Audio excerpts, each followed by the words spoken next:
The Midnight Flight, a journey beyond the stars. It was a quiet, moonlit night in the small town of Willowbrook. The streets were empty and all the houses were dark, except for one. Inside, a group of friends, Lily, Max, Emma and Jack, were having a sleepover at Lily's house. They had just finished telling spooky stories when Jack had an idea. "Why don't we go to the playground?" Jack suggested with a mischievous grin. "Are you crazy? It's the middle of the night," Emma whispered, but her curiosity got the better of her. Lily looked out the window at the playground across the street. The swings, normally still and silent, seemed to be glowing faintly under the moonlight. "That's strange," she said. "The swings look different." Max, always up for an adventure, jumped up. "Let's check it out!" The four friends quickly slipped on their shoes and tiptoed out of the house, careful not to wake Lily's parents. They crossed the street and approached the playground. As they got closer, they realized the swings were indeed glowing, softly at first, but then brighter, as if they were inviting the kids to come closer. "Do you think it's safe?" Emma asked, hesitating. "There's only one way to find out," Max replied, already sitting on one of the swings. The moment he did, the swing began to move on its own, gently swaying back and forth. Lily, Emma and Jack followed suit, each taking a swing. As soon as they sat down, the swing started to glow even more brightly, lifting off the ground. The kids gasped in surprise as the playground began to shrink below them. "We're flying!" Lily exclaimed, holding on tight to the shimmering ropes that had replaced the chains. The swings carried them higher and higher until the houses, streets, and even the entire town of Willowbrook disappeared beneath a blanket of clouds. The kids soared above the clouds, the cool night air rushing past them as they laughed and cheered. The sky was clear, and all around them, stars twinkled like tiny diamonds. It felt like they were on the most magical ride ever. "This is incredible!" Max shouted, his eyes wide with excitement. But just as they were getting comfortable with their midnight flight, a small, flickering light appeared in the distance. At first, it looked like just another star, but as they got closer, they realized something was different. The star wasn't twinkling like the others. Instead, it was dim and struggling to stay lit, its light flickering weakly. "What's wrong with that star?" Jack wondered aloud. Before anyone could answer, the swings began to slow down and gently lowered the kids onto a soft, fluffy cloud. The swings vanished, leaving them standing there, staring at the dim star. Suddenly, the star began to move towards them, and as it got closer, they could see that it wasn't just a star. It had a face, a sad, worried face. "Hello," the star said in a soft, trembling voice. "I'm Twyla. I need your help." The kids exchanged glances, unsure of what to say. Finally, Lily stepped forward. "What happened to your light, Twyla?" Twyla sighed. "I've lost my glow. I'm supposed to light up the night sky, but something's gone wrong. I need to find the source of my light, but it's hidden on a floating island that only appears at night. The island is protected by challenges that I can't face alone. Will you help me?" The kids nodded without hesitation.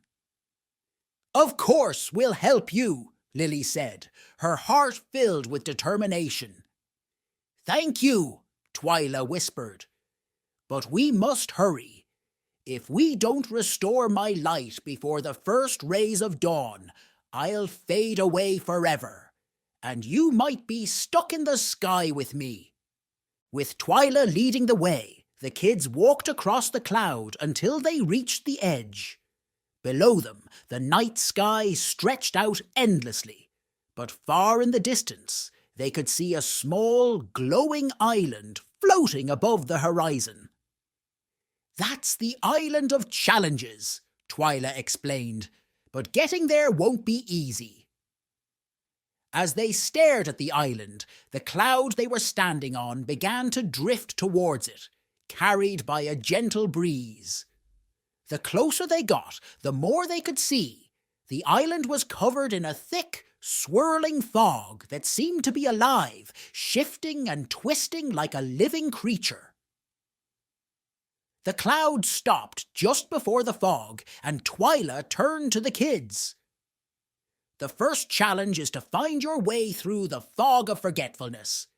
It's easy to get lost in there, and if you're not careful, you might forget why you're here." Emma shivered.